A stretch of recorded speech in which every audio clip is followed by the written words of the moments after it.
Datuk terus berbisik kepada saya, tidurlah, esok kau akan tahu apa yang dah terjadi. Saya angguk kepala dan cuba memejamkan mata dengan harapan saya akan terus terlena. Usaha saya itu gagal sama sekali. Tetapi banyak perkara yang menakutkan datang dalam kepala saya. Datuk tahu dengan apa yang saya alami. 2 kali dia menghembus muka saya, kemudian memicit batang leher saya mencari urat tidur. Bila urat tidur itu dipicitnya, mata saya terasa berat sekali. Akhirnya, saya terlena. Bila saya membukakan kelopak mata, saya lihat Datuk sudah pun selesai sembahyang subuh. Tanpa banyak bicara, saya terus ke perigi mengambil air sembahyang. Bila saya mahu memulakan sembahyang, saya lihat Datuk menyandarkan badannya ke dinding. Kedua belah kakinya diluruskan. Aku harap kau akan jadi orang Islam yang teguh dengan rukun yang 5 bila kau sudah jadi macam aku, ujar Datuk sebat saja saya menyelesaikan perintah Allah. Saya tersenyum. Sembahyang itu tiang agama, kita pandai bercakap dan tahu hukum agama tidak bererti kalau kita tidak sembahyang, tambahnya sambil bangun. Datuk berdiri di muka pintu melihat matahari pagi yang mula terbit di kaki langit. Bunyi kicau burung mula kedengaran. Datuk turun ke tanah dan saya mengikutinya dari belakang. Sampai dekat pokok besar, Datuk berhenti berjalan.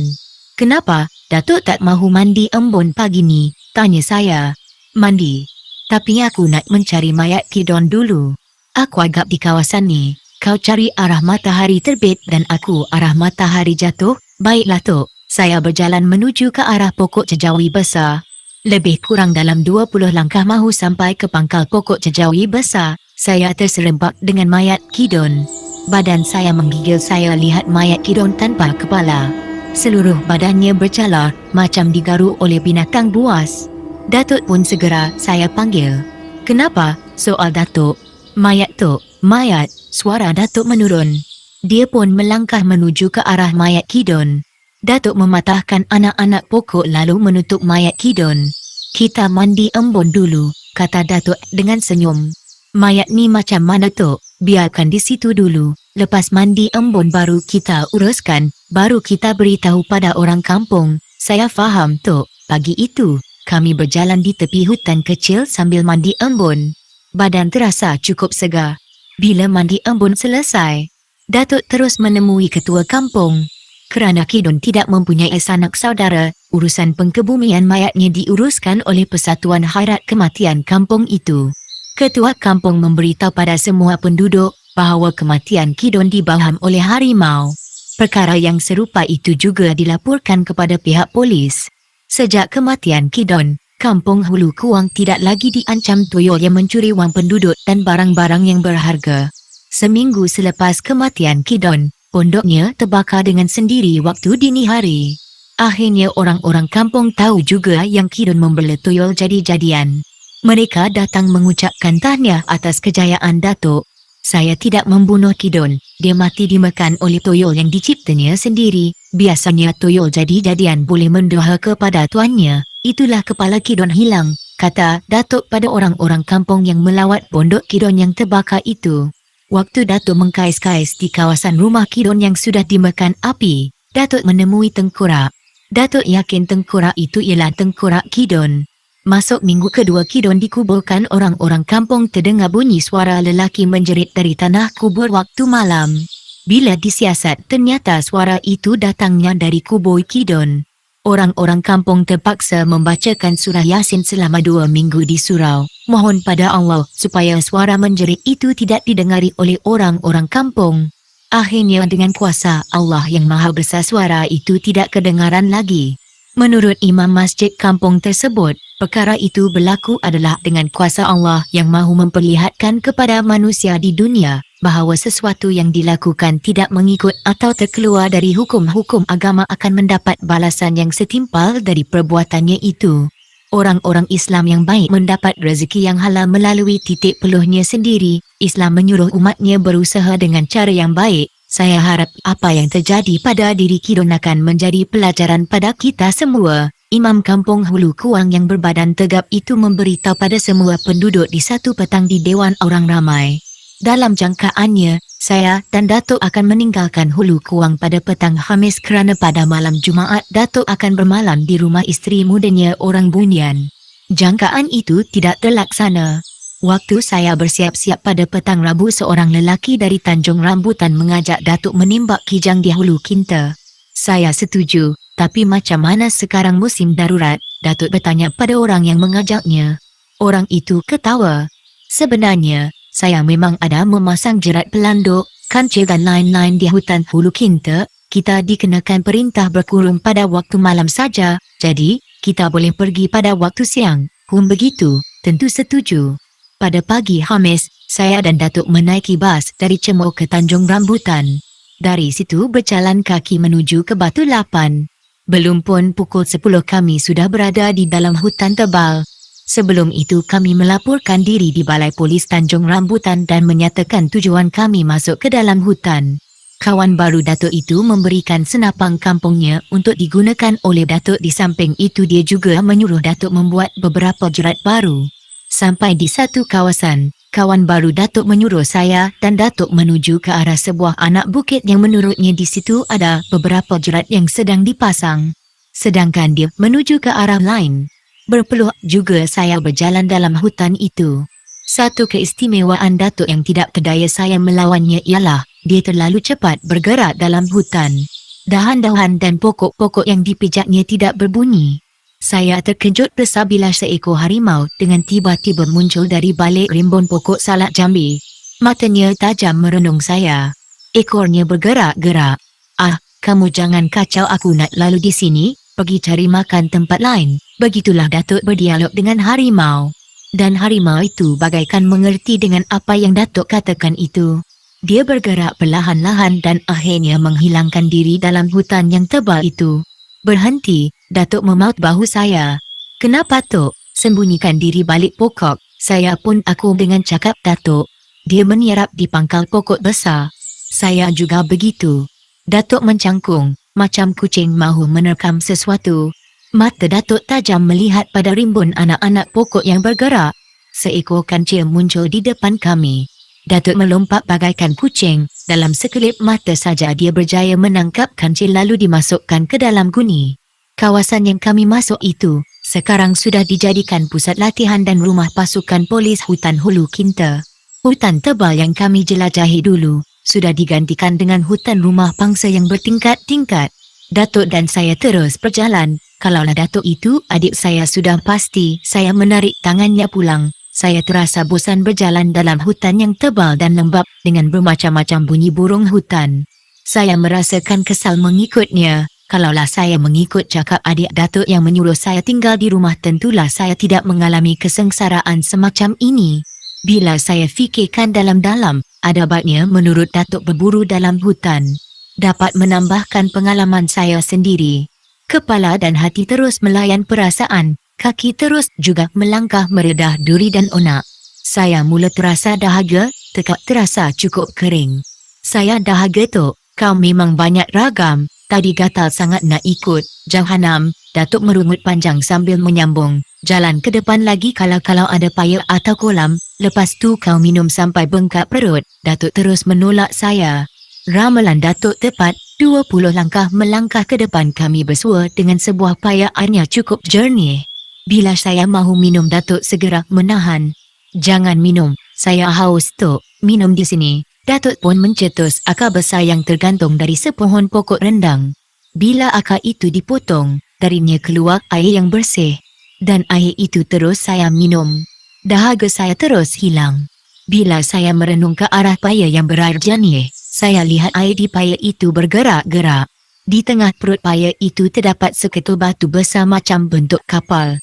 Saya terdengar bunyi suara orang ketawa panjang, tetapi bentuk manusia memang tidak kelihatan. "Ada suara, Tok. Aku tahu. Aku mendengarnya, kerana itu aku tidak membenarkan kau meminum air payah. Kita balik saja, Tok. Tak usah kita tengok apa yang terjadi."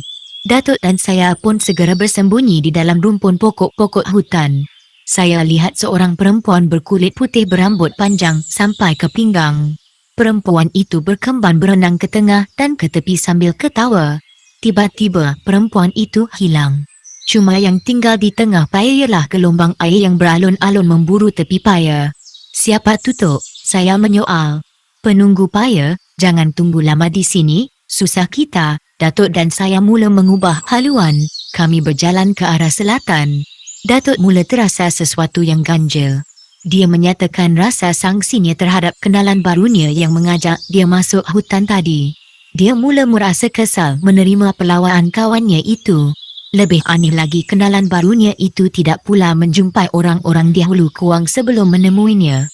Masa melaporkan diri di Balai Polis Tanjung Rambutan, anggota polis bertugas di situ tidak menyoalnya, seolah-olah kenalan baru Datuk itu tidak wujud di depan anggota polis itu, meskipun kenalan Datuk itu berdiri di depannya. Keganjilannya baru aku sedar sekarang, rungut Datuk. Saya tersenyum. Tetapi wajah Datuk kelihatan muram membayangkan rasa kesal yang amat berat dideritanya. Anak juga kawan kita tu, aku bagaikan terpukau. Apakah dia benar-benar manusia atau syaitan atau jin? Sebab saja Datuk berhenti bercakap, kenalan barunya terpacu di depan kami. Dia menghulurkan tangan untuk bersalam dengan Datuk. Datuk menyambutnya. Mulut Datuk bagaikan terkunci. Tidak terlahir kata-kata. Kenalan Datuk itu menundingkan jarinya ke arah barat daya. Datuk angguk kepala lalu menarik tangan saya ke arah barat daya. Bila Datuk dan saya menoleh ke belakang, kenalan Datuk itu sudah tiada lagi. Saya terasa bulu tengkuk saya meremang. Bau harum dan wangi mula menusuk lubang hidung saya dan Datuk. Datuk dan saya tidak berkata walau sepatah pun. Kami terus berjalan hingga sampai ke tebing Sungai Kinta. Di seberang sungai terdapat perkampungan orang asli. Perkampungan orang asli itu sekarang terkenal dengan nama Kinta Intik. Kebanyakan orang asli di situ sudah memeluk agama Islam. Matahari sudah mula condong. Bunyi deru air Sungai Kinta memekakkan lubang telinga. Datuk dan saya terus membasuh muka. Tidak jauh dari tempat kami berdiri terdapat sebuah jambatan merintangi sungai tersebut. Di sekitar kawasan jambatan itu sekarang jadi tumpuan orang ramai setiap hari Ahad untuk berkelah. Kemana kita nak pergi tu? Saya menyoal Datuk. Nampaknya ada orang mahu menguji ilmu aku, tapi biarkanlah, ilmu yang aku tuntut untuk kebaikan, Allah yang tahu hati aku. Datuk bagaikan mengeluh. Dia turun ke dalam sungai dan mandi. Lepas mandi Datuk tukar pakaian. Memang Datuk membawa dua pasang pakaian, satu untuk dipakai waktu berjalan dalam hutan, manakala satu lagi digunakan untuk sembahyang. Datuk terus sembahyang asar di tepi sungai. Marah juga Datuk pada saya kerana tidak membawa pakaian yang bersih untuk sembahyang. Lama juga Datuk duduk berehat di tepi sungai. Dia membaca sesuatu dan mengambil seketul batu. Batu itu dilemparkan ke dalam sungai. Saya diam saja, biarlah Datuk melakukan apa saja yang difikirkannya patut. Dalam keadaan yang tidak tentu arah itu, saya tercium bau yang cukup wangi. Saya kira kenalan baru Datuk akan menjelma di depan kami. Bau wangi itu hilang, kenalan Datuk tidak juga menjelma. Saya terus melihat langit, matahari kian condong ke barat. Hati saya sudah menggelabah.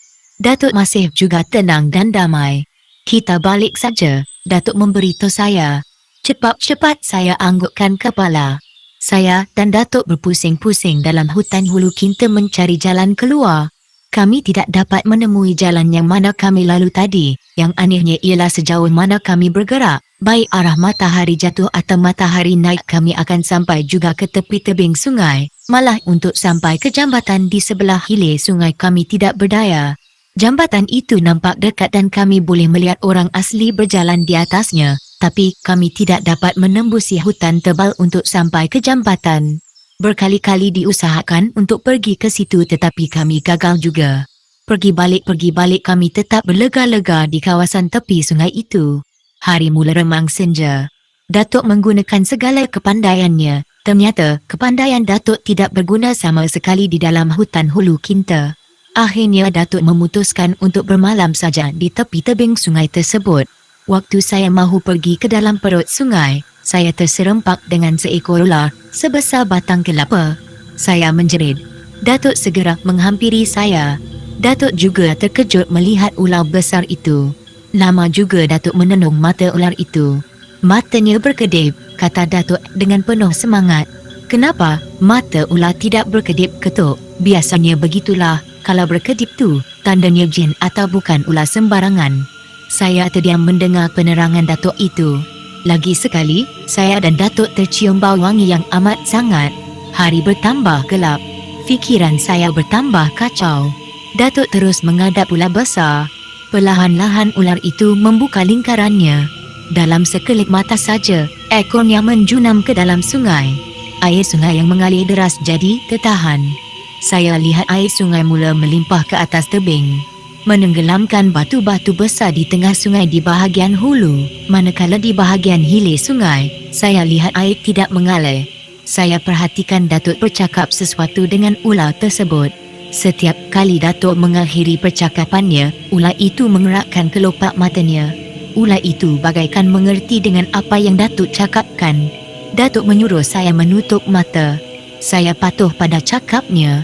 Masa saya menutup mata itu, saya terdengar bunyi suara angin yang cukup kuat. Saya juga terdengar bunyi daun patah di rempuh angin. Bumi yang saya pijak saya rasa bergerak macam berlaku gerak gempa yang cukup dahsyat. Buka mata, ujar Datuk. Saya pun membuka mata. Saya dapati diri saya dan Datuk berada di sebuah surau tua. Saya terdengar suara azan. Seorang lelaki berjubah hijau, berjanggut separas dada menyuruh saya dan Datuk mengambil ayat sembahyang. Orang tua berserban hijau itu menjadi imam sembahyang maghrib.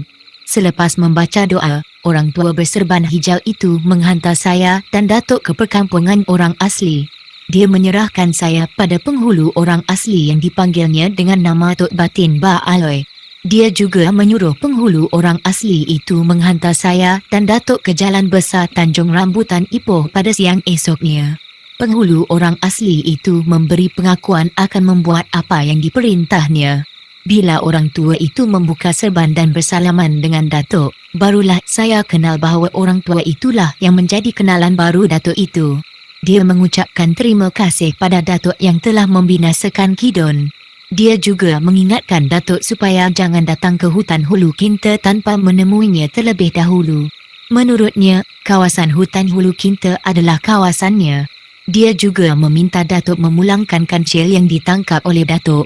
Kalau kamu tidak menangkap binatang peliharaan aku, kamu tidak akan sesat di sini, katanya dengan senyum.